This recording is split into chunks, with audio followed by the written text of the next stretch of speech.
네, 이어서 2부 순서로 들어가도록 하겠습니다. 지금 신청이 빌려 있는데요. 조순계 조선이공대 총장님부터 시작하도록 하겠습니다.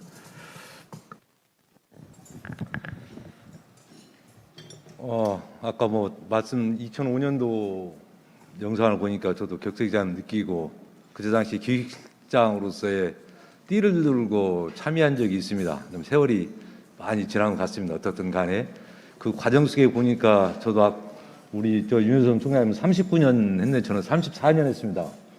완전 근데 편하게 발 뻗고 잠을 잘 때가 과연 몇 년 있었는가 하는 생각이 좀 들어봅니다. 어떻든 간에 다른 해와 달리 근본 서밋은 아까 여러 총장님께서도 말씀한 바와 같이 참 유익했고 위기 속에 특히 위기인 그 전문대학 현실 속에서 어떤 조금이나마 어떤 해답을 찾고자 여러 총장님들이 참석하지 않았나 그런 생각을 해봅니다. 쪽으로 가운데서는 수도권 대학 또 비수도권 지방 대학 또는 계열별로 공업계 보건계열 서로 다른 또 계열 다 달리 찾는 정답은 다 다를 것입니다. 그러나 하나의 방향은 우리 전문대학이 나아갈 방향에 대해서는 같이 고민하고 그 답을 찾기 위해 상당히 몰두하지 않았나 생각이 들고 어떻든 간에 우리 계열과 모든 것이 다를지라도 서로 공감하는 그런 토론의 장이 되어지지 않았나 그렇게 유익한 장이 되지 않았나 그렇게 생각해 봅니다. 아까 말씀 중에서 한 두 가지만 제가 제언을 말씀드립니다. 첫 번째는 아젠다에서 국가 책무성 강화라는 측면에서 그것은 즉 그 대학의 재정 건전성과 밀접한 관계가 있다고 말씀하고 저도 공감하는 바입니다. 그래서 어떻든 간에 고등교육 그 재정 교부금 확충에 대해서 좀 더 적극적인 내년에 그 대통령 선거가 있기 때문에 아주 적극적으로 대응을 할 필요가 있다 그렇게 좀 말씀드리고 싶습니다. 이게 지방의 그 지방 재정 교부금을 보니까 매년 증가하고 있어요. 20%, 0.3%, 0.5% 증가하고 있어요. 근데 지금 학령인구 감소에 따라서 초중고등학교 교실이 남아 돌아갑니다. 남아 돌아가는데도 불구하고 그 재정 교육 그 교부금은 자꾸 늘어나는 추세에 있거든요, 자체가.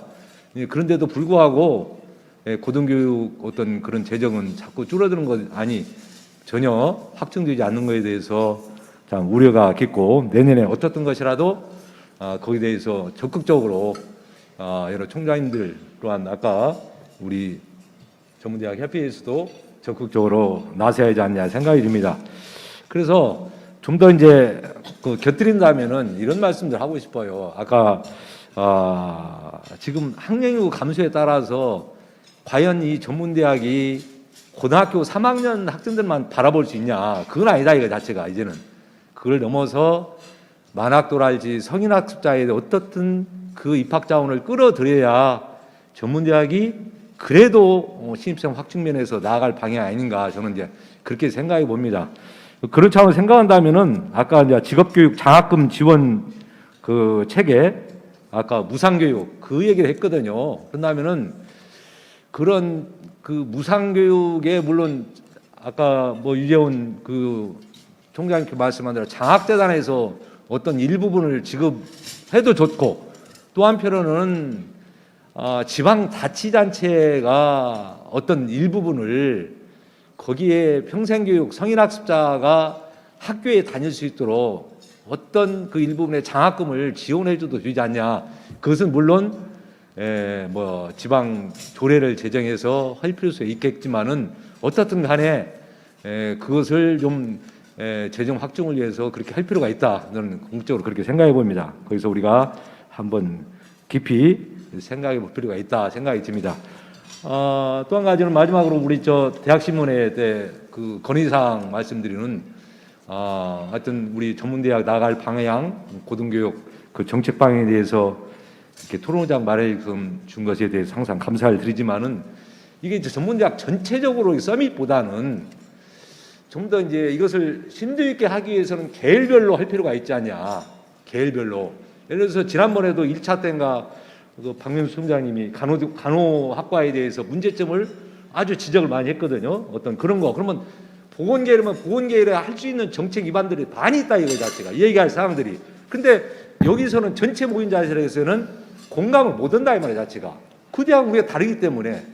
그래서 보건계열에서 공업계열로 문제점이 현재 많아요. 여러 가지 제가 말을 요즘 최근에 뭐 신산업 분야에 거기에 책정된 것을 볼 때도 지역적인 편준 현상 또 하나의 어떤 그런 것들이 문제점이 된 것이 많이 있거든요. 그래서 그런 토론의 장을 정책 기반을 할 수 있도록 그렇게 계열화 또 예체능 뭐 예를 들어서 예술계 또 인문사회계 그렇게 해서 그런 서밋을 자리를 마련해 준다면은 더 깊이 있는 심도 있는 정책 대안들이 나오지 않나. 그래서 내년에는 좀 그런 아니 전체적으로 한 것도 좋지만은 그런 장을 만들어 좀 좋다는 생각에 대해서 한번 제언을 드립니다. 이상입니다. 네, 감사합니다. 좀 세분화해서 이렇게 할 수 있는 방안이 어떻게 마련될지 한번 고민을 해보겠습니다. 우리 박명순 총장님 지금 하실까요? 예. 저는 아직 총장을 한 지가 그렇게 오래되지 않아서요. 큰 틀에서 이런 어떤 통합적인 그런 제언보다는 이제 아까 윤여성 총장님 얘기하신 것 중에 조금 의문되는 거 한 가지 하고 이제 내년에 대통령 선거가 있기 때문에 전문대학들이 앞으로 전문대 협의회와 대학신문과 같이 어떻게 나가야 되나 그 부분에서 그냥 지엽적인 질문을 좀 드리고 싶은데요. 아까 윤 총장님 말씀 중에 그쪽 구청하고 이제 우리가 나가야 될 방향이 직업 평생 교육 이런 부분에 관련한 것인데 그쪽 구청하고 해서 지원 어떻게? 죄송합니다. 죄송합니다. 먹다 말고 하다 보니까 깜빡했어요. 10,000원씩을 이제 평생교육원에서 10,000원씩으로 수강료를 하니까 굉장히 좋은 프로그램에 많이 왔다 이런 얘기를 들었는데 제가 알기로는 아직까지 이 법적인 부분에 있어서 그 지자체든 교육부 쪽이든 정부의 지원금이 4년제 대학이나 전문대학 평생교육원에는 아직 그 지원이 안 되는 걸로 저는 알고 있어서 지금 대학 쪽에 있는 그 평생교육원이 그래서 지자체나 이런 민간에서 하는 것보다는 정부의 지원을 받는 데보다는 그 뭐라 그러죠? 더 비용을 내는 거에 있어서 경쟁력이 없다. 저는 아직까지 그렇게 알고 있는데 그 부분이 조금 바뀌었는지 그래서 아까 그 얘기를 듣고 노원구가 지원을 많이 해줘서 10,000원만 낼 수 있다라는 얘기를 듣고 제가 아직 모르는 부분인가 싶은 그 질문 하나 드리고 싶고요. 이제 두 번째는 아까 2005년에 했던 그런 걸기대회 이렇게 막 하는 걸 보면서 정말 윤 총장님이 그때 엄청 젊으셨네. 그 전에도 전문대 협의회에서 같이 그 공학 인증 관련한 연구도 같이 했고 그랬었습니다. 그랬는데 요번 가을이라도 그런 걸기대회를 한번 우리가 해서 이렇게 전문대학의 입장을 표방해야 되지 않은가 그런 얘기를 아까 얼핏 지나가서 하셨는데 제가 시기적으로 볼 때 내년 3월이 대통령 선거고 이제 아마 각 당마다 올가을에는 후보를 내고 공약을 만들면서 굉장히 분주한 시기가 될 텐데 이제 내년 3월에 어떤 여든 야든 어떤 정권이 창출이 되고 어느 분이 이제 대통령으로 당선이 될 테지만 그래서 이 가을에 우리가 뭐를 이렇게 주장하는 것이 별로 그렇게 어느 쪽으로나 반향이 있을까 이런 생각이 약간 들면서 시기적으로 그래서 이제 아까 저기 우리 옆에 어느 총장님께서 우리 TFT 김 총장님이 얘기하셨죠. TFT라도 구성해서 뭐 이렇게 말씀하셨는데 이번 가을과 겨울에는 우리 전문대학 입장에서 꼭 관철해야 될 것들을 어떤 모임은 TFT든 뭘 통해서라도 차근차근 만들어 놓고 어느 쪽에서 어떻게 집권을 하든 간에 집권당이 3월에 선정이 됐을 때 물론 우리 총장님들이 아름아름으로 이쪽 캠프 저쪽 캠프에서 다 컨택을 하면서 이런 거를 공약으로 늘하고 푸시를 할 수 있으면 좋겠습니다만 정권이 만들어졌을 때 그때 바짝 초기에 내놓으면서 이거 꼭 해달라 이렇게 하는 게 시기적으로는 맞지 않을까 이번 가을보다는. 그래서 이제 그거 한 가지를 우리 총장님들과 같이 네. 쉐어하고 싶어서 말씀드립니다. 네. 다양한 의견이 있을 수 있다는 전제하에서 그것도 한번 검토해 보겠습니다. 나세리 총장님. 예. 네, 이제 6회에 걸쳐서 정말 많은 것들을 알게 되었고요. 또 많은 총장님들이 이렇게 뜻을 한꺼번에 이렇게 모으셨기 때문에 앞으로 좋은 결과가 있지 않을까라는 생각이 듭니다. 오늘 윤 총장님 그동안 열심히 활약하셨던 거 봤습니다. 그래서 굉장히 답답하다는 것도 말씀하셨지만 제가 봤을 때는 그때 전공심화 과정도 만들어내셨고 현재 마이스터 대학까지도 만들어진 상태입니다. 굉장히 더디게 발전하고 있지만 그렇다고 발전을 전혀 안 하고 있는 건 아니다라는 생각이 들고요. 그때 저희가 이제 마이스터 대학을 만들 때도 총장님들 몇 분이 TFT를 구성을 해서 교육부하고 협상을 했었던 적이 있습니다. 그래서 그런 과정을 통해서 조금씩 지금 만들어져 가고 있다. 그렇기 때문에 너무 이렇게 성급하게 하는 것보다는 우리가 그 정책을 제대로 좀 만들어서 디테일하게 만들어서 이렇게 제시를 하는 게 좋지 않을까라는 생각이 듭니다. 그리고 또 한 가지는 제가 이제 다른 분들하고 얘기를 하다 보면 항상 전문대에 정체성이 없지 않느냐, 폴리텍 대학하고 무슨 차이가 있느냐 이런 말씀을 상당히 많이 하시더라고요. 그래서 그건 저희도 다 알고 있는 위기고 그런데 이 폴리텍을 만든 것도 정부고 전문대학을 인가한 것도 정부입니다. 그 얘기는 그거를 만들 당시에는 분명히 교육의 방향이 달랐다고 생각이 되고요. 그렇다면 지금 와서 이렇게 혼란스럽게 되었던 이유가 뭐냐? 어떻게 보면 저는 마이스터 대학을 하면서도 이번에 우리 마이스터 대학에 선정된 대학들이 굉장히 그 우수한 사례를 이렇게 만들어 주셔야지 그렇지 않으면 일반 대학 석사과정하고 또 뭐가 다르냐라는 얘기를 들으면 이것도 좀 참 어려워지는 계기가 될 수도 있겠다라는 그런 위기감도 사실은 있습니다. 그래서 어떻게 보면 정부가 우리한테 그러니까 전문대학한테 역할을 이렇게 분담해줘야 되는 거 아니냐. 그러니까 저희한테 자꾸 정체성을 얘기하라라고 얘기하는 것도 중요하지만 평생 직업교육도 지금 보면 4년제나 일반대나 전문대나 다 똑같이 하도록 되어져 있습니다. 이게 전문대학한테만 주어진 어떤 그런 그 정책이 아니기 때문에 또다시 혼재되는 형태로 갈 수밖에 없다. 그래서 이럴 때는 전문대학은 정말 우리끼리 똘똘 뭉쳐서 아주 상세하게 우리로서는 이런 거를 하겠다라는 그런 계획을 좀 수립해야 될 필요가 있겠다라는 생각이 듭니다. 그래서 앞으로도 또 여러 총장님들 같이 힘 모아서 조금씩 나가면 조금 더뎌도 잘 될 거라고 기대를 하고 네. 있습니다. 네. 네, 감사합니다.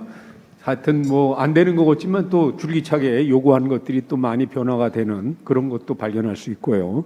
앞으로 그러한 방식으로 하면 더 좋은 결과가 나오리라고 생각됩니다. 이채영 총장님. 프레지던트 서밋을 저번에 나는 일주기차에 일본을 다녀오고 한번 쉬고 이번 프레지던트 서밋에 참여를 했습니다.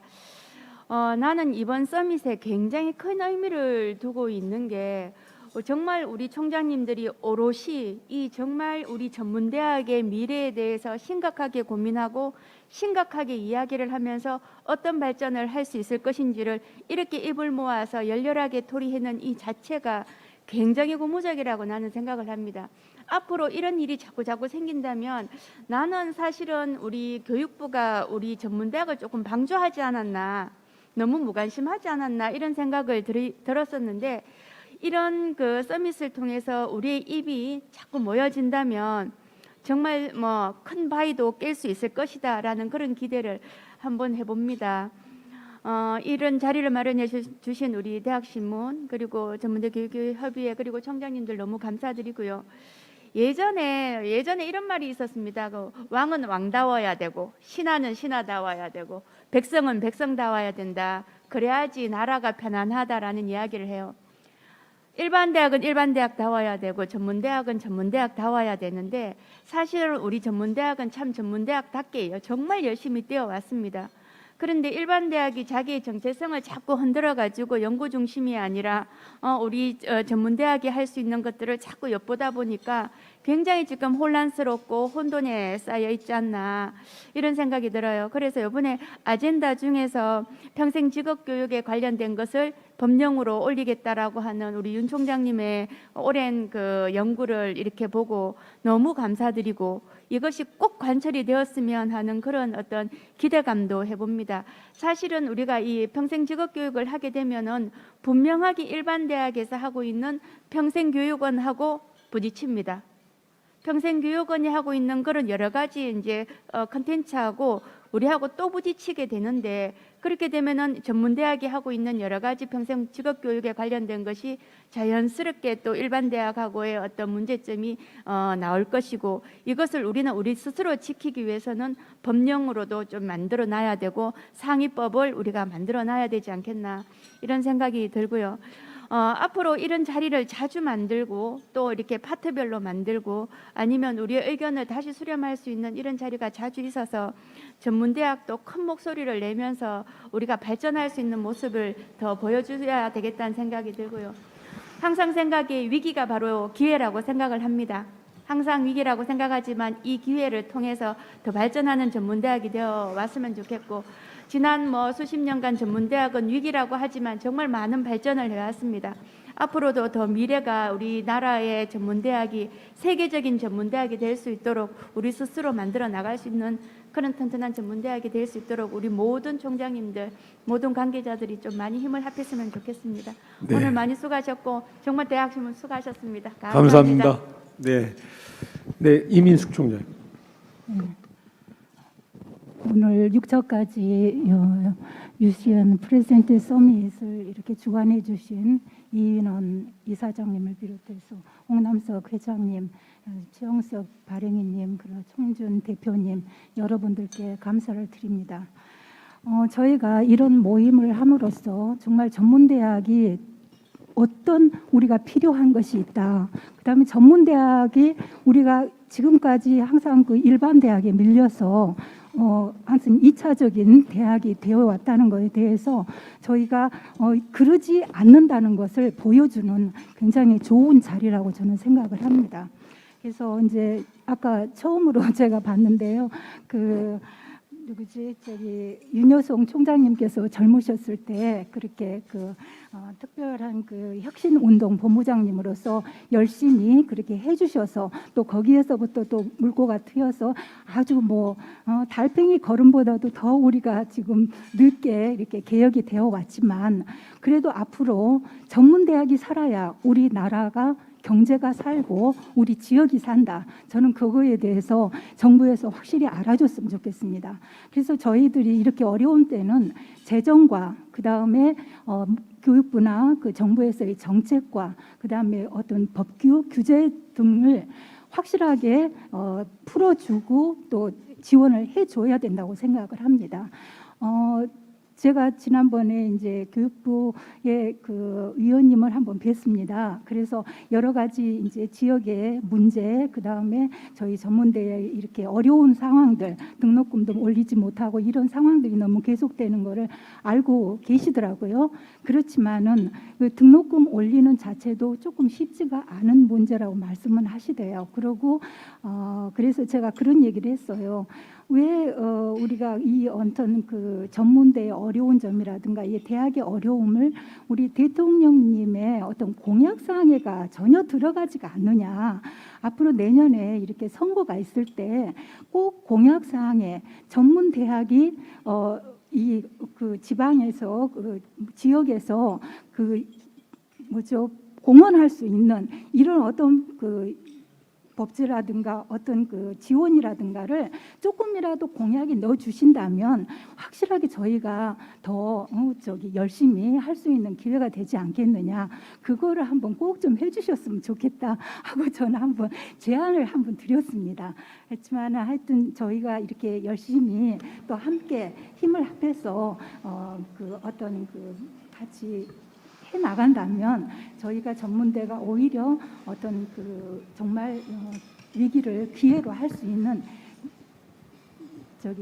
시대가 되지 않을까 네네. 하는 생각을 해 봅니다. 예, 감사드립니다. 감사합니다. 예, 우리 심윤숙 총장님. 네. 프레젠트 서밋을 처음 하면서 굉장히 걱정을 많이 했습니다. 여러 총장님 처음 뵙는 이런 자리에서 제가 과연 이 조그만 학교가 제안을 하거나 재언을 할 수 있는 그것이 무엇일까? 근데 지금 한 학기 그 3개월 동안 6번을 참여하는 이 시기 동안 정말 많은 총장들이 같은 고민을 하고 있구나 이 생각이 굉장히 기뻤고요. 이 자리를 마련해 주신 우리 회장님 이임원 회장님께 감사드리고 그리고 오늘 참석 못하신 남성희 총장님을 비롯해서 모든 총장님께 감사드립니다. 제가 말씀드리고 싶은 것은 정말 많은 말씀을 해주셨습니다. 전문대학에 지금 많은 문제들이 있고 지금 재정으로도 어렵고 학생들 충원일이 어렵습니다. 그런데 이 와중에 저는 이런 말씀을 감히 드려도 될지 모르겠지만 교육부는 무엇을 하시고 계셨나 이 생각을 살짝 해봤습니다. 평가 준비 때문에 학교 안에서는 굉장히 바쁩니다. 그런 우리가 지금 지향해야 되는 그런 방향이라든지 평생교육 체제라든지 뭐 유엔학기제 이런 많은 말들이 나오는데 이것은 지금 어떤 규제 제한 뭐 이렇게 법으로 풀지 않으면 많은 것들이 작은 학교로서는 어려운 부분들이 굉장히 많습니다. 더구나 유학생 문제 굉장히 어렵습니다. 거기다가 유학생들도 큰 학교를 좋아하고 큰 도시를 좋아합니다. 왜냐하면 아르바이트 자리가 더 많습니다. 우리가 지금 작년에 출생할 수가 28만 명 정도라고 들었습니다. 지난번 우리 서밋 때 말씀을 해주셔서 굉장히 놀랐어요. 이 시국에 우리가 과연 다 같이 협력해서 같은 고민을 하고 있는 총장님과 이 모임에서 과연 무엇을 노출하고 무엇을 실천하고 아까 회장님이 말씀하셨듯이 성과가 굉장히 중요할 것 같습니다. 그래서 제언을 하는 건 굉장히 중요한 일인데 그것을 제언을 우리가 어떻게 달성할 수 있을까? 그래서 아까 김병목 총장님께서 말씀하신 TF를 우리 만들어서 같이 산적한 문제를 같이 고민하고 같이 해결해 나가자. 여기에 제가 굉장히 큰 감동을 먹었습니다. 그래서 그러니까 2차 지금 3반기에는 많은 우리가 문제들을 지금 테이블 위에 꺼내놨습니다. 이것을 2차에 하니까 다음 시기에는 혹시 정말 행동으로 우리가 2005년에 했던 그런 걸기대를 해야 되지 않을까 좀 조직적으로 이런 문제들 어려운 문제들이 있는데 교육부 장관님도 참석해 주시고 정말 우리 입장에서 특히 우리만의 입장이 아닌 것 같습니다. 그것은 우리 학생들의 입장이라고 저는 생각을 합니다. 더 좋은 교육과 그들의 미래를 우리가 어떻게 보장을 할 수 있을까? 그것을 정말 다 내려놓고 큰 대학, 작은 대학, 그리고 지방 그것을 넘어서 우리가 28만 명의 신생아 수와 플러스 유학생 그것을 우리가 지금까지 구축해온 교육 이 시스템을 어떻게 정말 세계화를 만들 수 있고 이게 어느 학교 어느 대학이 퇴출하고 뭐 지금 법과 순서대로 설이 내리는 대로 이런 거가 지금 중요한 게 아니라 정말 이거 우리나라 건국 이래에 정말 많은 정부의 예산이 지금 교육으로 들어갔습니다. 그랬을 때 여기서 정말 위기는 기회다. 말씀을 하셨듯이 이 기회를 어떻게 정말 더 큰 대한민국 그리고 더 큰 대한민국의 교육의 발전을 위해서 그 전환하는 시기를 만들 수 있을까 함께 고민을 같이 했었으면 좋겠습니다. 감사합니다. 예, 감사합니다. 김현중 총장님. 예. 긴장하고 기다리고 있었습니다. 뒤로 갈수록 불리한 건 사실인 것 같습니다. 하고 싶은 얘기를 다 뺏겨가지고 이제 제가 써놓은 것 중에 남은 얘기가 별로 없는 것 같습니다.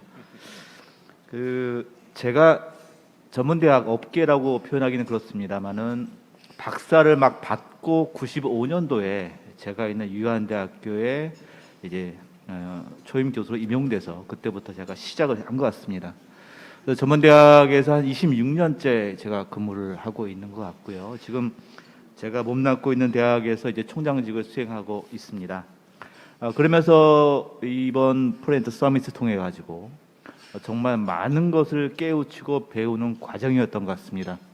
많은 준비를 해주신 대학신문의 관계자분들께 진심으로 감사를 드리고 오늘 발제해 주신 인덕대학교의 윤여순 총장님 정말 감사드립니다. 왜냐하면 그동안 전문대학에서 26년간 근무하면서 항상 고민했던 부분들, 이랬으면 좋겠다는 부분들을 오늘 전부 다 담아주신 것 같습니다. 역시 전문대 역사와 같이 해주신 우리 윤 총장님 다시 한번 확인할 수가 있었고 존경하고 또한 감사드립니다. 사실 제가 여러 가지 처장직도 수행하면서 외국의 벤치마킹을 많이 다녔었습니다. 총장님도 다 다니셨겠습니다만 전문대학의 미래에 대해서 대만의 모델, 우리가 보통 저는 수덕대학을 많이 갔었습니다.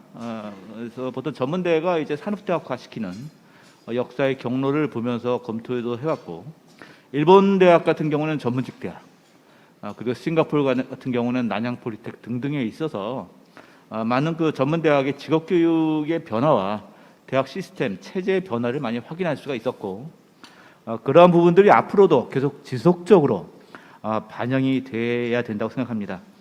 그렇기 때문에 오늘 윤 총장님께서 제안해 주셨던 고등교육 체제의 재구조화 투트랙에 있어서는 절대적으로 공감을 하면서 제가 미력한 힘이나마 필요할 경우가 있다라면 동참하고 싶다는 생각을 많이 가졌습니다. 여러 총장님께서 말씀을 해주셨습니다만 재정적인 문제가 지금 우리의 현안으로 가장 어려운 부분이기도 합니다. 사실 정부가 책임져야 되지 우리가 책임져야 될 사안은 아니거든요. 그런데 이제 사실 대학 현장에 있다 보면 우리가 이런 생각을 저는 가끔 하게 됩니다. 대학에 있는 구성원인 교수님들과 우리 직원생들, 교직원들이 행복해야지 우리 학생들을 행복하게 가실 수가 있겠고 우리 학생들도 또 행복할 수가 있는 게 아닌가.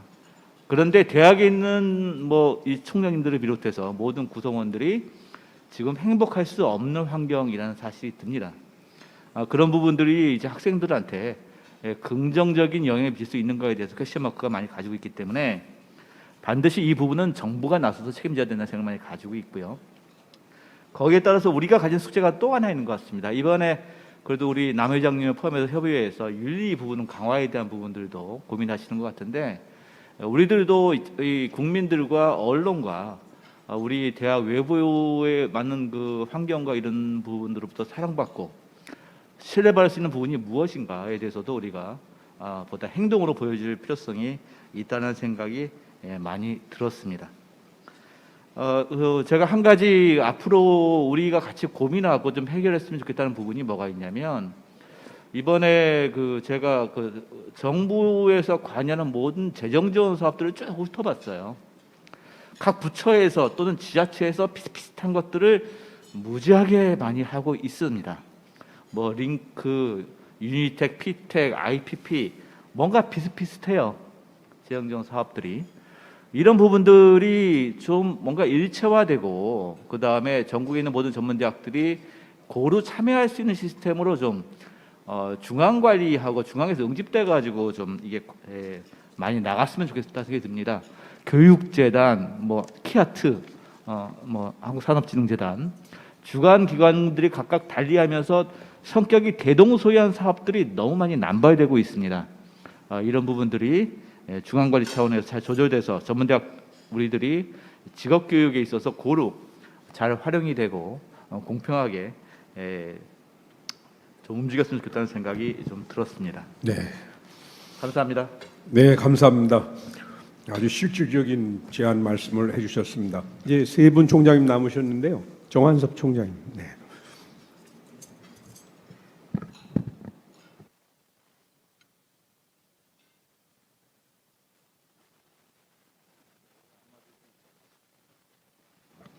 매를 안 맞을 수 있으면 먼저 안 맞는 게 제일 좋고 맞을 거면 먼저 맞아야 좋다라는데 뒤로 밀렸네요. 고맙습니다.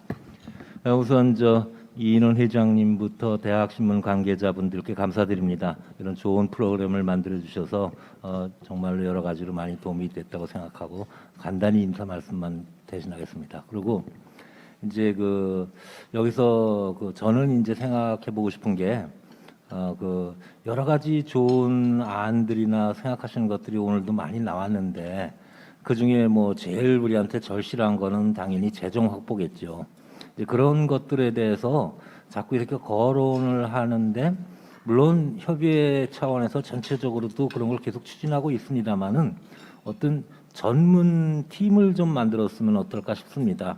그 웨이트에 따라서 재정 확보에 대해서는 전 전문대학이 다 팀원이 돼야 되고 그 중에 뭐 예를 들어서 단장이랄까 팀장이랄까 해가지고 적극적으로 액션으로 움직이는 분들이 따로 있어야 될 거고 이론적으로 또 백업을 해주는 분들이 계셔야 될 거고 이렇게 일부가 핵심 멤버가 있어야 되겠습니다만 그건 아주 중요하고 큰 사업이니까 전 총장님들이 다 멤버가 돼야 된다고 생각합니다. 그렇지만 예를 들어서 또 아까 얘기 나온 것 중에 유학생 확보에 대해서 우리 유학생 확보뿐만 아니라 모든 제도 측면에서 우리 전문대학은 일반적으로 규모가 작고 종합대학은 각 분야에 최소한 교수님들이 전부 계시니까 전문가들이 계시기 때문에 일반적으로 어떤 대응하기가 좀 사안에 대해서 대응하기가 쉽다고 생각하는데 규모가 작거나 분야가 좁은 전문대학은 대응하기가 어렵습니다. 예를 들어서 지금 규제 문제에 대해서 사실 그 규제가 저는 법적으로 전부 다 가능한 건지 검토가 충분히 됐는지 법조인들한테 그것도 한번 의뢰해서 확인해 봐야 되는 거 아닌가 하는 생각도 듭니다. 왜 우리가 그렇게 차별 대우를 받아야 되는 점도 있고 또 차별 대우가 아니더라도 그 자체가 법적으로는 좀 기본법이랄까 이런 걸 무시하는 법들도 좀 있지 않나 그런 생각을 좀 해봤습니다. 그래서 어떤 문제가 생기면은 좀 팀을 구성해서 그게 아까도 말씀드린 웨이트에 따라서 10명이 한 팀이 될 수도 있고 5분이 한 팀이 될 수가 있고 그래서 계속해서 해결될 때까지 좀 꾸준히 추진해 나갔으면 하는 생각이 듭니다. 예를 들어서 지금 전문대학 관련 과가 이제 2개가 됐습니다만은 그 과분들이 과연 이런 문제점들을 계속 잘 알고 있는지 아시다시피 교육부에서 과장부터 담당 직원들은 계속해서 빨리 바뀌고 있고 요즘 최근에는 정확히는 모르겠습니다만은 과거에는 교육부에서 3D에 해당되는 과였다고 얘기를 들었습니다. 그래서 심지어는 성과급도 거의 못 받는 제일 조금 받는 부서이고 그러다 보니까 기피하는 부서고 그러다 보니까 오더라도 갑자기 빨리 떠나려고 그러고 그러다 보니까 어떤 여러 가지 우리의 어떤 문제들이 전달이 좀 덜 되지 않나. 그래서 방법이 여러 가지가 있겠습니다만은 팀을 구성해서 전문성을 가진 논리와 힘을 가지고 계속해서 건의도 하고 접근해서 설명도 하고 그래서 그들을 설득 내지는 밀어붙일 수 있는 어떤 그런 우리의 역량을 좀 갖춰야 되지 않을까. 그러려면은 이럴 때 이렇게 거론만 해서는 안 되겠고 조직적인 어떤 체제를 좀 갖춰야 되지 않을까 하는 생각이 들어서 마침 오늘 이보영 사무총장님도 계시니까 협의회 차원에서도 한번 그런 점을 좀 검토해 주셨으면 하고 건의를 드립니다. 감사합니다. 네, 감사합니다.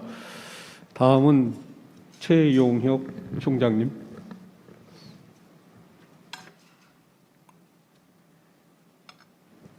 네, 안녕하십니까.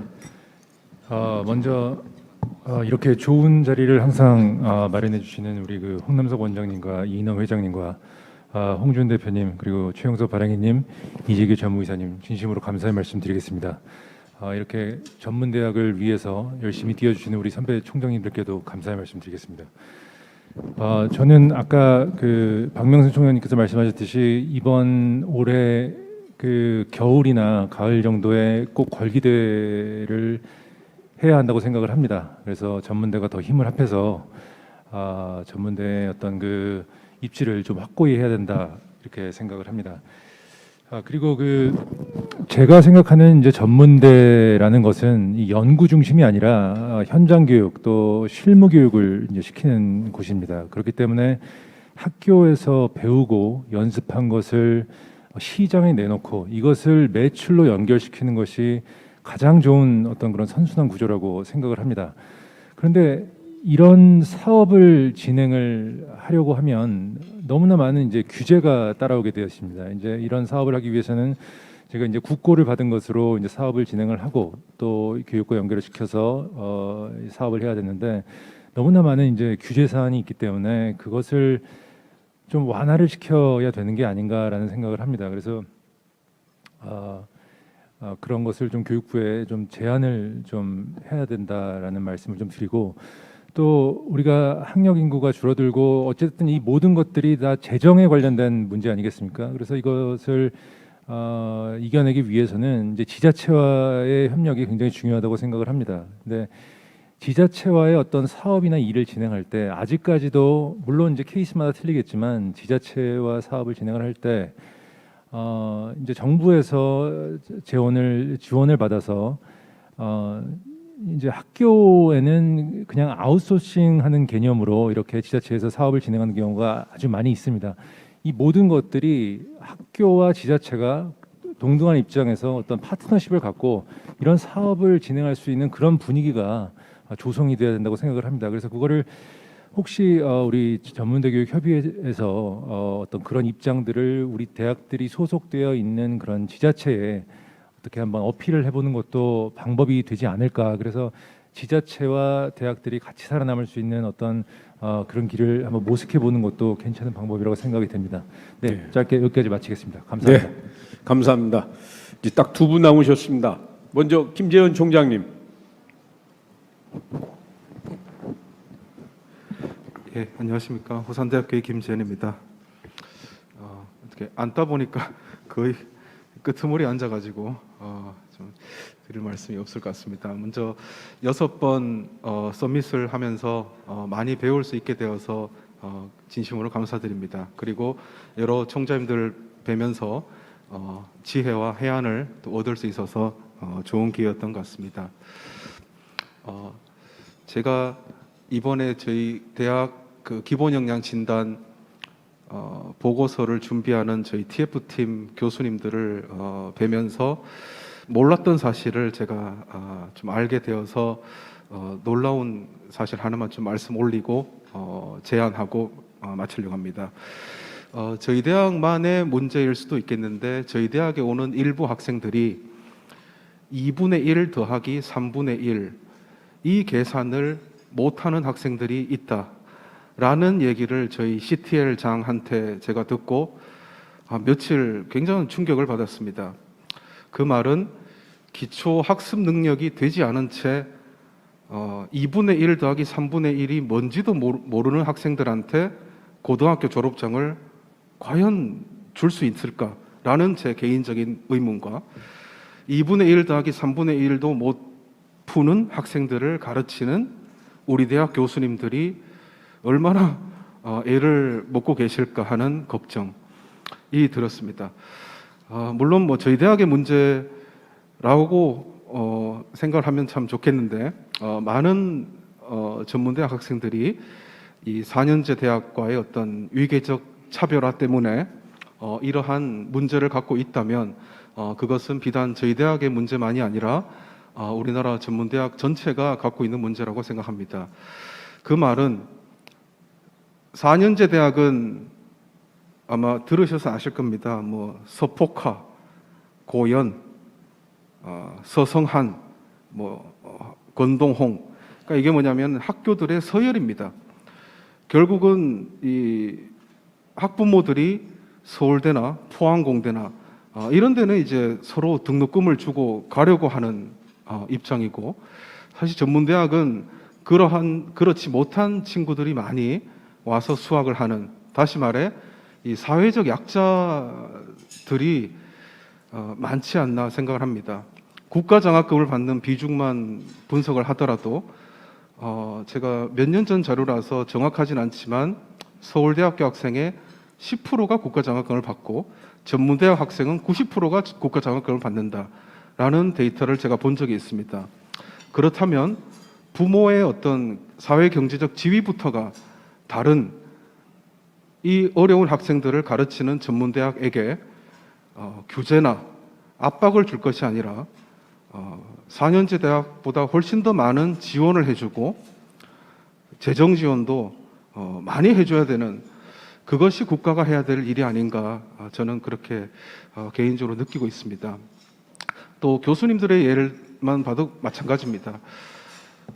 인서울에 있는 뭐 서울대학교나 연세대학교, 고려대학교의 교수님들은 뭐 연구재단이 됐든 기업이 됐든 여러 뭐 자문과 연구를 하면서 개인의 어떤 재정적인 부분도 굉장히 높습니다. 근데 지방에 있는 전문대학 교수님들은 하다못해 뭐 1,000만 원짜리, 500만 원짜리 연구조차도 딸 수가 없습니다. 왜 그러냐면은 입시를 해야 되고 가르쳐야 되고 지도를 해야 되고 또 취업을 시켜야 되기 때문에 본인들이 연구할 수 있는 상황이 안 되십니다.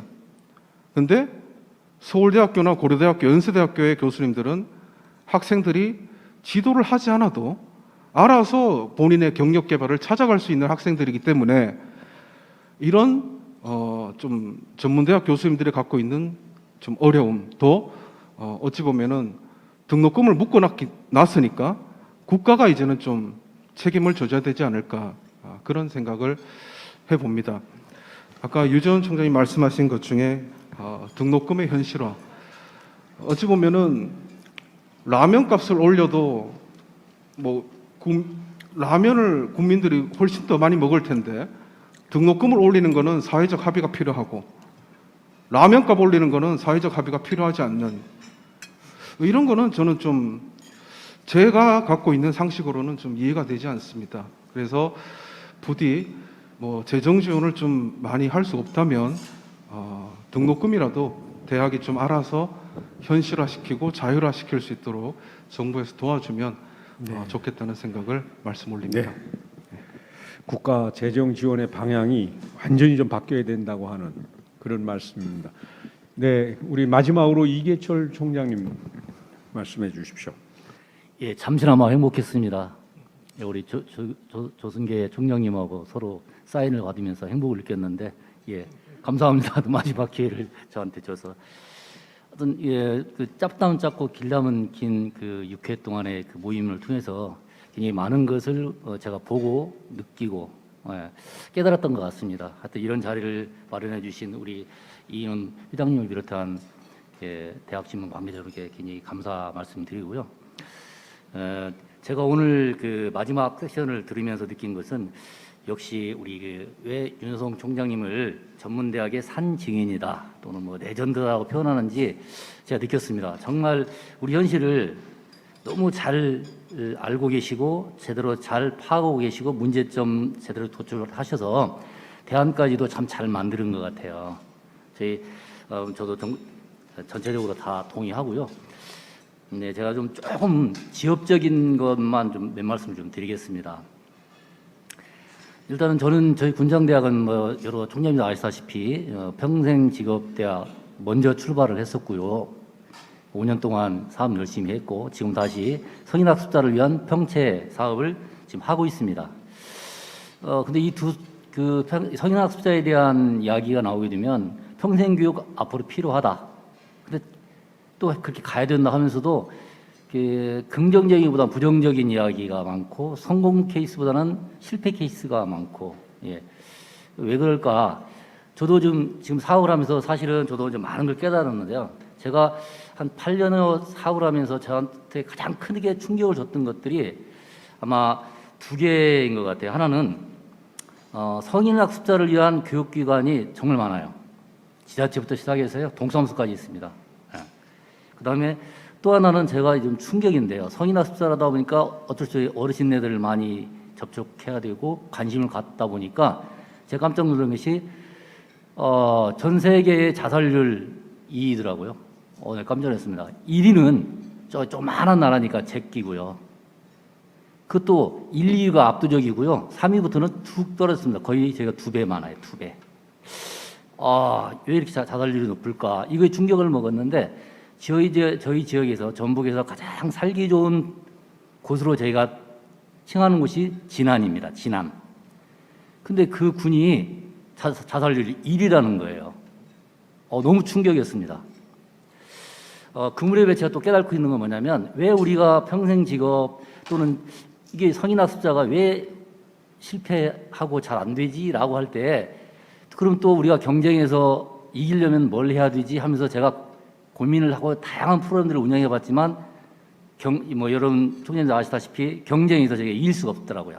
그 논리는 돈의 지원 부분 등등등. 그래서 제가 이제 깨달은 게 있습니다. 저희는 학교잖아요. 학교가 가야 될 길이 뭔가. 결국은 두 가지로 좀 봤어요. 하나는 삶의 질을 제고하는 방향의 커리, 교육과정, 학과가 만들어지든지 또 하나는 직업 창출입니다. 그렇죠?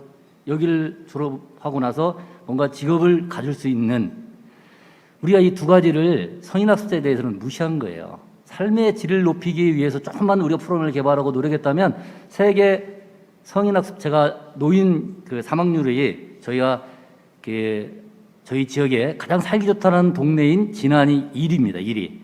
예. 그래서 제가 왜 그랬을까? 거기는 산동네입니다. 제대로 교육된 교육의 시스템이 없어요. 그래서 그 노인들을 위한 삶의 질을 높이기 위한 어떤 교육 프로그램을 개발하는 것이 굉장히 필요하겠구나라고 해서 또한 그분들 그 자살로 인한 그 사회적 그 경비 엄청납니다. 저 깜짝 놀랐어요. 그 돈을 조금만 성인학습자들의 삶의 질 향상을 위한 교육으로 돌려줬다면 이런 불명예가스러운 일은 없지 않겠냐는 생각을 해서 지금 제가 굉장히 고민하고 있고 우리도 이제 이 부분을 고민해야 되겠다. 또 이 부분은 개발이 된다면 4년제가 해야 될 영역은 아닌 것 같습니다. 저희가 해야 될 영역이고요. 두 번째는 일자리입니다. 제가 보면 노인 일자리 개발에 대해서 굉장히 많은 그 공적인 단체 또는 사단법인 굉장히 많습니다.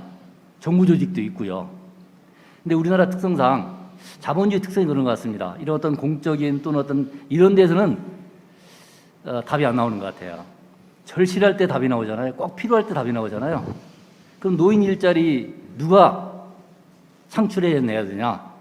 우리가 아닌가 생각을 하고 있습니다. 우리 전문대학이 해야 될 일이다. 즉 성인학습자를 위한 프로그램 개발이 포커스를 그 사람들 먼저 어떤 프로그램을 어떤 과정을 개발할 거냐가 중요한 게 아니고 이 사람들이 필요로 하는 일자리를 먼저 만들어줘야 된다는 얘기죠. 만들어주면 자연스럽게 그런 학과나 그런 과정들이 만들어지게 될 거고 그걸 개설하게 되면 제가 볼 때는 엄청난 성인학습자들은 그냥 오지 말라고도 미어 터질 거다 이렇게 보는 거예요. 그래서 저는 지금 두 가지를 고민하고 있습니다. 성인학습자들의 즉 어르신네들의 삶의 질을 위한 제고를 위한 뭔가를 우리가 한 책임을 가야 되겠구나 생각 하나 하고요. 그 다음에 노인 일자리를 창출할 수 있는 학과도 좋고 교육과정도 좋고 뭔가를 개발해야 되겠구나라는 고민을 하고 있고요. 네. 우리 같이 좀 고민할 수 있는 시간이 됐으면 좋겠다는 생각이 들어서 제가 경험담으로 마무리하겠습니다. 네, 감사합니다. 네, 감사합니다. 그 어느 컨퍼런스보다 오늘 그 컨퍼런스에서 나온 얘기들이 진짜 가장 그 실질적이고 필요한 내용들이 논의된 것 같습니다. 그것은 이제 그 집단 학습 공론회장을 통해서 우리 총장님들의 실력도 아주 그 월등히 좋아졌다 하는 것을 반증하는 게 아닌가. 지금 이제 총장님들이 많은 말씀을 해주셨거든요. 그래서 짧은 시간이지만 우리 발제자인 윤여성 총장님 말씀하고 또 우리 협의회 사무총장님이 오셨기 때문에 우리 총장님들이 말씀하신 부분에서의 협의회 입장 이런 부분을 간략하게 말씀을 듣도록 하겠습니다. 1분만. 네, 먼저 그 간단한 말씀은 우리 박명수 총장님 말씀하셨던 노원구청에서 돈 받은 얘기요. 그거는 그 처음에 그 얘기했을 때는 아까 그런 말씀처럼 안 됐는데 이게 선거운동법에도 걸리는 뭐 그런 분위기 있나 봐요. 또 막 주면은 그 선거법 위반이. 그래서 노원구 조례, 그 의회를 통해서 노원구 조례를 만들어 가지고 그렇게 해가지고서 노원구 관내에 있는 7개 대학을 다 줬어요. 똑같이요. 전체를 다 줘서 잘 그 진행되고 있고요. 그렇게 말씀드리고 뭐 저에 대해서 좋은 뭐 말씀 뭐 주셔서 고맙습니다. 근데 전 가슴이 아픕니다. 전체적으로 지금 전문대학의 현 위기가 지금 거의 제가 보기에는 절망 상태에 와 있습니다. 지금 뭐 제가 지방의 어떤 교수님하고 잠깐 통화를 했는데 희망이 안 보이는 게 절망이에요. 그래서 학생들이 100% 안 채워줘서 강의실에 가보면 말귀가 2분의 1 더하기 3분의 1 문제가 아니라 애들이 없어가지고 자꾸 빠져나간 애들 보고 있으면 한심하고, 그다음에 또 시간 되면은 고등학교 수준에 다니면서 학생을 또 모집을 해야 되고, 그다음에 또 취업시키려고 해야 되죠. 또 보고서 써야 되죠. 교육이 이루어지고 않고 있는 거예요. 이게 전문대 벌써 좀 위기에 다 와 있어요. 위기 중심에 들어가 있는 겁니다. 그래서 2005년도에 이런 위기가 올 걸 알고 그때부터 이 얘기를 했던 거였었어요.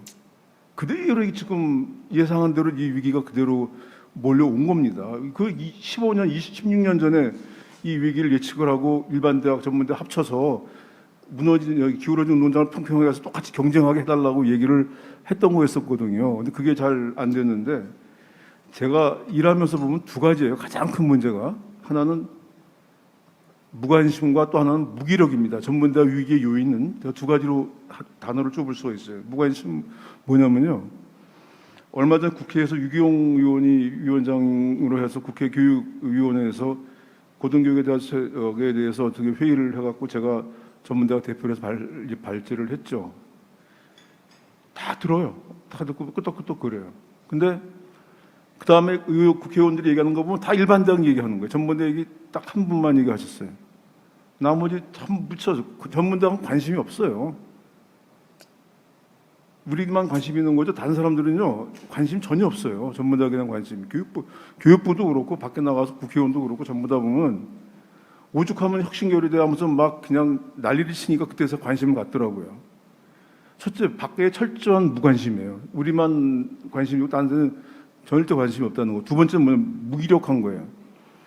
저는 제가 이번에 그 총장님들 임시총회 아니라 이사회를 보고 깜짝 놀랐어요. 솔직히 깜짝 놀랐어요. 난리 날 줄 알았었어요. 이 총장님들 모이면요. 저희 뭐 서울에 있기 때문에 저희 간신히 미달 채우고 정원을 채웠지만 많은 대학들 다 미달이잖아요. 그러면 총장님들 와가지고 아마 성토대하고 난리 날 줄 알았었는데 너무 조용한 거예요. 아니 지금 그렇게 80 몇 프로 채웠는데 지금 이 절망 상태인데 조용할 수가 있습니까? 전 깜짝 놀랐어요. 마치 어떤 느낌이 들어가냐면 끓는 물 속에 개구리 있잖아요. 찬물에 있던 개구리 젖에 더워지면 자기가 죽는지 모르고 죽는 것처럼 그냥 가는 것처럼 그런 느낌을 받았어요. 너무 무기력한 거예요. 우리 목소리를 못 내고 있는 거예요. 이렇게 망하고 있는데도 우리가 살아야 되겠다는 말도 못하고 있어요. 이유가 뭔지 모르겠어요. 재정지원사업 때문에 그런 건지 뭔지 모르겠지만 살자고 하는 얘기가 한마디도 나오질 않는 거예요. 어떻게 이럴 수가 있나요? 무기력한 거예요. 너무 무기력한 거예요. 무관심과 무기력. 그래서 그걸 깨는 방법이, 무관심을 깨우는 방법은 바로 걸기대회를 해서 한 것이 뭐냐면 관심을 끄는 거예요. 혁신교류대회 할 때, 잠깐만 말씀 좀 중요한 얘기니까. 혁신교류대회 할 때 그때도 그 동아일보의 그 기자, 교육부 출입 기자를 불러갖고 얘기했는데요. 전문대학의 전체 그 개수 숫자를 얘기하니까 우리가 40% 차지하는 깜짝 놀래요. 그렇게 많았냐고 물어보더라고요. 교육부 출입 기자가 그렇게 모르는 거예요. 그래서 그 사람을 가르쳐 주는 거예요. 당신들 가만히 있으면 안 된다. 밖에 나가서 막 정치권이 표를 다 갖고 움직이는 데기 때문에 시끄러운 데 관심을 갖는다. 가만히 있으면 관심 안 갖는다. 그러니까 혁신교류대에서 막 뛰들르고 이거 다 가르쳐 준 거예요. 그 기자가. 그냥 앉아서 하면 세미나식으로 하면 그림이 안 좋대요. 섹시하지가 않대요. 그림이. 이렇게 해야 언론사의 말에 의하면 텔레비에 나와도 신문에 나와도 모양이 좋다는 거예요. 그거 다 가르쳐줘 갖고 뛰들르고 막 이거 하고 막 그랬던 겁니다. 그래서 관심을 갖게끔 우리가 시끄럽게 하든지 뭐 하든지 관심을 만들어야 되겠고, 두 번째는 무기력한 거를 깨우쳐야 돼요. 깨야 됩니다. 아까 말씀하신 TF팀을 구성하든지 뭘 하든지 해갖고 총장님들이 힘을 합쳐가지고 어떻게든 우리가 살려고 하는 아젠다 사는 방법 딱 세 가지예요. 제가 다시 얘기하면 복잡한 거 얘기할 필요 없어요. 제가 봤을 때 전문적이 이것만 산다라고 하는 거, 그 산다라고 하는 거 세 가지만 얘기합니다. 하나는 뭐냐? 평생교육법 아까 법으로 만들어가지고 지자체하고 전문대하고 연계해서 전문대학 평생교육 기관이야, 국가기관 평생교육 기관이야, 그거 만들어줘. 그러면 살아요. 그 법 하나. 그거 아니면 두 번째는 뭐냐면 우리 폴리텍 수준의 학비로 지원해달라는 거예요. 왜 같은 전문대학 수준인데 고용노동부에서 하는 거는 그렇게 싼 학비로 지원해주고 교육부에서는 왜 우리 돈 다 애들 돈 내고 하느냐. 전문대학에 하는 학생들도 폴리텍 수준으로 학비로 공부할 수 있게끔 지원해달라. 왜? 같은 그 전문대학 학생이니까, 전문학사 과정이니까. 그걸 해주든지. 그것도 만약에 정 안 된다 그러면 다 터서 일반 대학, 전문대학 다 합쳐갖고 한 대학으로 만들어가지고 아주 공정하게 직업교육 범위 내에서 우리가 경쟁할 수 있도록 해달라. 이 세 가지 중에 하나라도 되면 돼요. 이거 안 되면 내년에 다 죽어요 또. 네, 됐습니다. 네. 예, 감사합니다. 아주 짧게 말씀해 주셔서. 우리 사무총장님. 예, 오늘 총장님들께서 다양한 의견을 주셨는데요. 협의에 일하면서 그동안 추진 상황하고 향후 좀 방향 좀 설명을 드리도록 하겠습니다. 대선 공약 추진 시기, 방법 이 문제를 주셨는데요. 제가 볼 때는 각 정치권이 아마 이제 가을부터 연말까지는 공약과제 마련하는 데 집중을 할 것 같고요. 우리 전문대학 아젠다가 이제 공약과제에 들어가는 것도 중요하지만 실질적으로 이제 국정과제에 들어가는 게 중요합니다. 사실 국정과제는 공약과제의 한 60-70% 선에서 정리가 됩니다. 통상. 그렇기 때문에 이제 연말까지는 공약과제에 반영하는 데 집중을 하고 내년 당선자가 나오면 국정과제에 반영하는 이 노력이 내년 한 봄까지는 필요하겠다. 그래서 이제 올해 한 9월이나 10월쯤 정치권의 동향을 보고 전문대학의 집단 좀 목소리를 내는 것이 필요하다. 이렇게 보여집니다. 두 번째가 이제 제가 이제 사무총장을 와서 한 2년 정도 됐는데요. 가장 총장님께서 주신 말씀 중에 이제 재정 문제였습니다. 제가 봐도 이번에 어제 이사회 안건에도 올렸습니다만은 재정 문제가 심각하더라고요. 또 교육부를 만나 보면 그동안 재정을 많이 확대했다고 해요. 확대했다고 하는데 이번에 좀 면밀하게 분석을 해보니까 확대가 된 건 맞습니다. 맞는데 그게 대부분이 국가장학금이더라. 한 1조 정도가 늘었는데 국가장학금 정도가 늘었더라. 그렇다 보니까 국가장학금이 늘어가지고 이게 학생 교회 장학금 나가다 보니까 이제 경직성 경비가 늘었고 그러다 보니까 이제 이 가용 재원이 부족하다 보니까 직접 교육비가 축소되는 그런 과정을 지금 거치고 있더라. 심각한 문제를 좀 발견을 했고요. 여기 아젠다 3번에 이제 교부금 제도 이 부분인데요. 교부금 제도는 이제 민주당하고 그동안 유경 위원장 TF하고 하면서 일단 민주당에서는 이제 이번 공약 과제에 반영하는 걸로 이렇게 좀 합의를 봤고요. 다만 이 교부금 제도가 정착이 되려면 아마 올 가을에 국회에서 입법이 통과된다 하더라도 최소한 3년은 걸릴 겁니다. 제도를 정비하고 뭐 시행령 만들고 제가 볼 때는 표준교육비도 만들어야 될 겁니다. 어떤 계열별 표준교육비 굉장히 복잡한 절차가 있을 겁니다. 그렇기 때문에 이 중기적인 이 교부금 제도 도입은 원칙으로 하되 이 단기적으로는 한시적인 특별 회계 한 5년 한시 특별 회계 제도를 검토를 하자 이렇게 조금 좀 정리된 상태고요. 그다음에 이제 재정 문제가 될 수도 있고 이제 입학 자원 부분도 될 수가 있는데 성인학습자 부분이 지금 제일 문제가 이제 시간적인 문제하고 결국 학비 문제 아니겠습니까? 시간적인 문제야 이제 주말에 한다든지 뭐 야간에 한다든지 온라인 방식으로 한다든지 이렇게 방법상의 문제를 달리해서 가면 되는데 돈의 문제는 사실은 지금 이게 다 가정을 가지고 있는 성인학습자들이 쉽지 않다는 얘기죠. 그래서 이 학비가 지원이 돼야 전문대학에 이제 성인학습자가 원활하게 좀 확보할 수 있을 것 같은데 다행히 이번에 교육부의 그 5월 20일 날 발표된 그 대학의 체계적 관리 혁신 지원 전략에 보시면요. 성인학습자 학비 부담 완화 부분이 들어가 있습니다. 그동안 우리가 이 TF 활동을 하면서 문제 제기를 했고 여기 보면 국가장학금을 좀 확대를 하고 비학위 과정 부분에 대해서는 그 바우처 제도를 도입을 해서 하겠다. 그래서 이 부분이 일단 기본 방향이 좀 들어가 있는 상태입니다. 그러니까 이건 후속 추진 과제를 좀 더 면밀하게 모니터링 해보겠다는 말씀드리고요. 또 하나 입학 자원 부분 관련해서는 이제 아마 유학생 부분일 겁니다. 뭐 총장님 잘 아시다시피 그래도 올해 그 외국인 유학생 그 전공심화 야간 과정 제도가 도입이 됐지 않습니까? 그런데 이제 미처 준비가 안 돼서 지금 한 35명 수준으로 일단 1학기 운영되고 있는데 2학기 부분은 이 부분을 한번 좀 총장님께서 보셨으면 좋겠고요. 다만 이 유학생 문제를 다룬 데 있어 가지고 제일 이제 걸림돌이 불체율 부분인 것 같습니다. 불체율 부분은 지금 뭐 신규 학생 수 대비 전체에서 이탈자 이 비율로 가다 보니까 굉장히 전문대학이 고민하고 있는 부분인데 이 불체율 부분을 좀 하반기에 좀 개선하도록 그렇게 하겠습니다. 그다음에 정원 부분입니다. 좀 진전된 내용 중에 정원 부분인데 앞에 자료도 들어가 있었습니다만 최근 한 10년 동안 정원 감축 부분을 저희가 들여다봤더니 전문대학은 한 6만 명, 한 27% 정도가 줄었고요. 일반 대학은 이게 2주기 때 기본 역량 진단으로 전환되면서 이게 이제 자율 감축 기준으로 전환됐지 않습니까? 그렇다면 일반 대학은 안 줄이고 있습니다. 굳이 자기들이 먼저 줄여야 될 필요가 없는 거죠. 그러다 보니까 한 3만 명, 한 7% 정도 줄였는데 상반기에 TF하면서 이 부분을 집중적으로 문제 제기를 했습니다. 그러다 보니까 이제 이번 그 혁신 체계적 방안에 일반 대학도 이제 줄이는 걸로, 물론 이제 권역별 유지충원율 제도라는 게 이제 도입됐겠습니다만은 일반 대학도 줄이는 방향으로 이제 방향이 섰고요. 이제 후속 과제를 좀 더 들여다봐야 될 것 같습니다. 그다음에 또 유학생 부분에 대해서는 이제 그 지금 좀 굉장히 강조해서 추진하고 있는 중에 하나가 그 준숙련 비자 제도를 도입하는 겁니다. 제 걸림돌이 뭐냐면 지금 비자 제도가 전문 비자하고 비숙련 비자 제도 두 가지 종류가 있는 것 같습니다. 그러다 보니까 실질적으로 전문 대학에 필요한 그 준숙련 중간 단계에 싱가포르이 이걸 도입해서 하고 있는 것 같은데요. 이 제도가 없다 보니까 지금 원활하지 않은 것 같습니다. 그래서 이 부분을 이제 다음 주에 우리가 이민정책연구원하고 만나기로 했는데 여기가 좀 이제 정책연구 보고서에 이 내용이 담길 수 있도록 하고 이것이 법무부에 제출돼서 그 정책화하는 할 수 있도록 이렇게 좀 절차를 밟아 나가도록 그렇게 하겠습니다.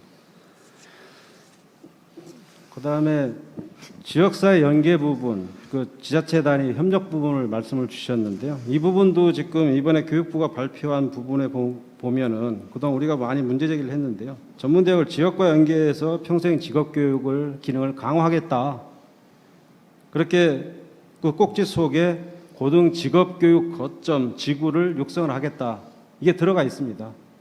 이 부분이 뭐냐면 이제 지금 일반 대학 중심으로 가고 있는 그 RIS 사업 여기에 대응하는 그 전문대학과 기초지자체 간의 LIS 사업 고등 직업교육 거점 사업을 하겠다는 겁니다. 그래서 이거를 이제 후진학 3유형을 이제 통폐합해서 지금 한 250억 수준을 하고 있습니다만 이걸 한 5, 600억 수준을 키워서 일단 스타트를 하겠다는 게 교육부의 방침입니다. 이건 좀 내년도 예산 확보 과정에서 이건 좀 더 들여다보시면 될 것 같습니다. 그리고 이제 기초지자체하고 관계에서는 우리가 상반기에 여기 MOU를 맺었습니다. 기초지자체 협의하고 맺고 지금 후속 과제를 어떤 게 할 수 있는지 그 부분을 좀 논의 중에 있고요. 지금 지자체도 보면은 일단 그동안 이 전문대학 대학에 이제 관심이 없다가 이제 인구 감소, 그 경제 도시 집중 이러다 보니까 이제 공동화, 소멸 위기가 지금 이제 관심사로 지금 등장을 했거든요. 그렇다 보니까 이제 지자체도 아마 이제 전문대학에 대해서 관심을 많이 갖고 있는 것 같습니다. 그래서 이 와중에 이제 가장 하기 좀 용이한 사업, 이전한 정책부터 좀 단계적으로 해나가면 도움이 되지 않을까 그런 생각이 듭니다. 뭐 이외에도 여러 가지 의견을 주셨습니다만은 또 총장님 의견을 저희가 더 추가로 검토해서 일단 설명을 드리고 향후 협의가 일해 나가는데 반영해 나가도록 그렇게 하겠습니다. 네, 고맙습니다. 고맙습니다. 우리 협의회가 굉장히 일을 많이 했군요. 그동안에. 그리고 그러한 부분들의 일정 정도 성과가 있고 정부 정책에 반영이 된 것 같습니다. 하여튼 수고하셨고요. 지금까지 논의된 내용들이 사실은 이제 내년도 대선에 그 공약사항으로 들어가고 또 당선된 캠프에서 이제 뭐 국정과제로 채택이 돼서 이제 내년도에는 전문대학의 형편이 좀 나아지는 그러한 그 상황에 연출이 됐으면 좋겠습니다. 이제 시간이 많이 경과됐습니다. 총장님들의 관심이 열띠니까요. 자, 우리 홍준 대표님 마무리 발언으로 저기를 하시죠. 네, 감사합니다. 2015년에 저희가 프레젠트 서밋을 처음 기획했을 때 내부의 반발이 굉장히 많았습니다. 바쁘신 총장님들 한 20분 넘는 총장님들을 한 번도 아니고 여러 번 또 이렇게 한 자리에 모시게 하는 것도 굉장히 보통의 일이 아닐 거다라는 얘기들이 있었는데 결국에는 저희가 이제 그런 부분들을 잘 운영을 해왔다고 생각을 했었습니다. 횟수로 7년간 운영을 하다 보니까 제가 이제 그때 느꼈던 생각이 조금 달라졌다는 거를 알 수 있었습니다. 결국에는 한국대학신문이 잘 운영을 한 게 아니라 그 변화와 개혁의 의지가 있는 총장님들께서 여기까지 이끌어와 주신 게 아닌가라는 생각이 저희가 가장 크게 들었습니다. 결과적으로 저희 한국대학신문은 그러한 자리만 마련해 드렸을 뿐 총장님들의 노력으로 여기까지 올 수 있었다고 생각이 되어집니다. 오늘 좋은 말씀 많이 주셨고요. 저희도 그러한 부분들을 계속적으로 담아낼 수 있는 총장님들의 목소리를 담아낼 수 있는 언론이 될 것이며 언론일 뿐만 아니라 그러한 부분들이 또 정책적으로 반영될 수 있도록 그렇게 하도록 노력하겠습니다. 6회 동안 함께 할 수 있어서 정말로 영광이었고요. 또 많이 배웠습니다. 감사합니다. 네, 감사합니다. 오늘은 이제 마지막 날이라 특별 게스트로 우리 홍남석 프레지던트 원장님 그 말씀을 좀 잠깐 들어보는 순서를 갖도록 하겠습니다.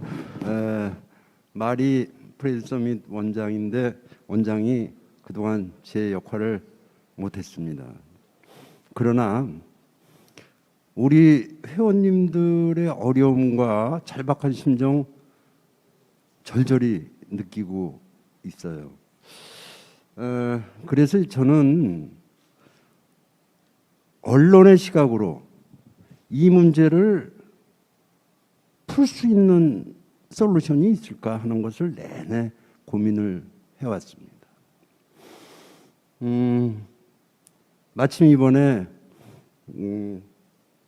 총선 대선 이제 공약 그리고 국정 공약을 준비를 하신다고 말씀을 들었는데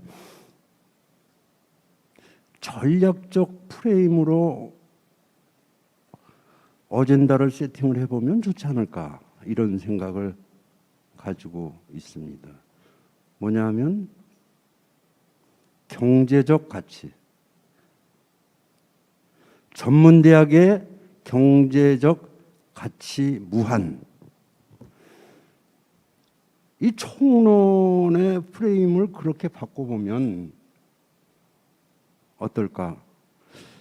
예를 들자면요, 우리가 이제 총장님들 돕기 위해서 하반기에 대선 공약 이 부분을 강력하게 띄워 드려야 될 텐데 투쟁, 위기, 절망, 축소, 재정난 악화 이런 키워드가 계속 나간다.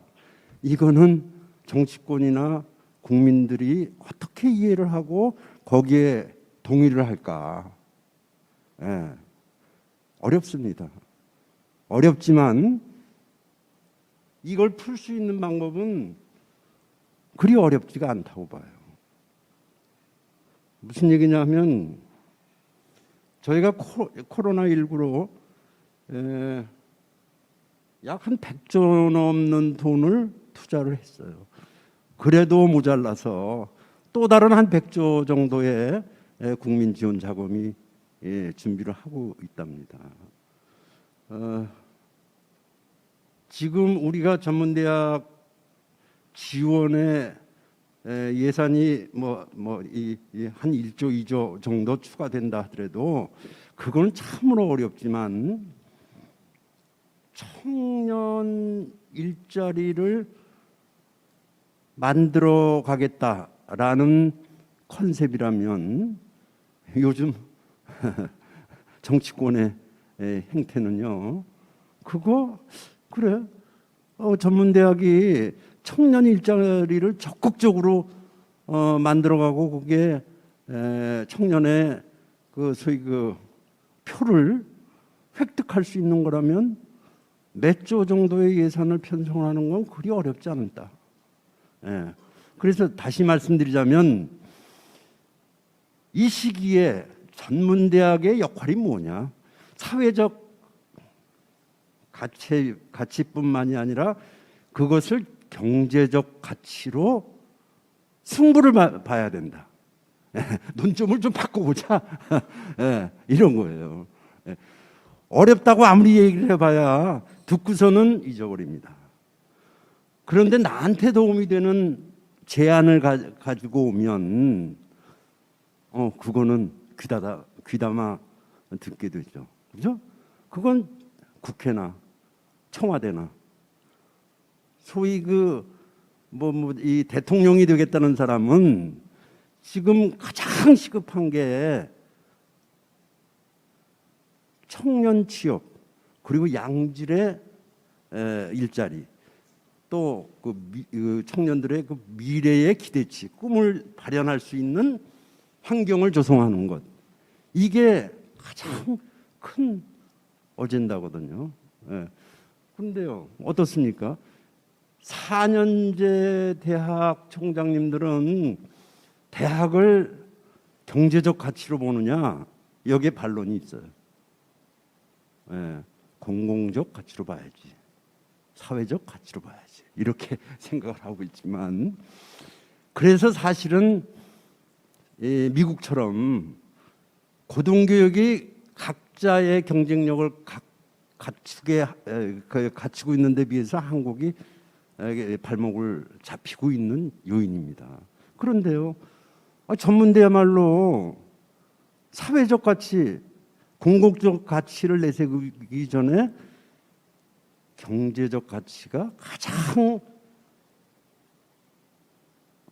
좋은 그런 상황이기 때문에 이번 여러분 그 전문대학 협의회와 대선공약팀에서 전문대학의 힘을 에너지를 몰아서 경제적 가치를 띄우는 것. 그래서 대선이나 정치권에 일자리 그 다음에 소위 거기에서 파생되어지는 그런 부수적인 이 효과들 이런 것들을 집대성해서 그렇게 뭘 해본다면 저희 그 한국대학신문도 하반기에 그 캠페인을 도울 수 있는 기획 기사들을 좀 준비를 해서 그렇게 여러분들하고 함께 이 문제를 난제를 풀도록 하겠습니다. 네. 고맙습니다. 네, 감사합니다. 총장들 수고하셨고요. 이것으로 오늘 컨퍼런스 순서를 모두 마치도록 하겠습니다. 안녕히 들어가십시오. 감사합니다. 네.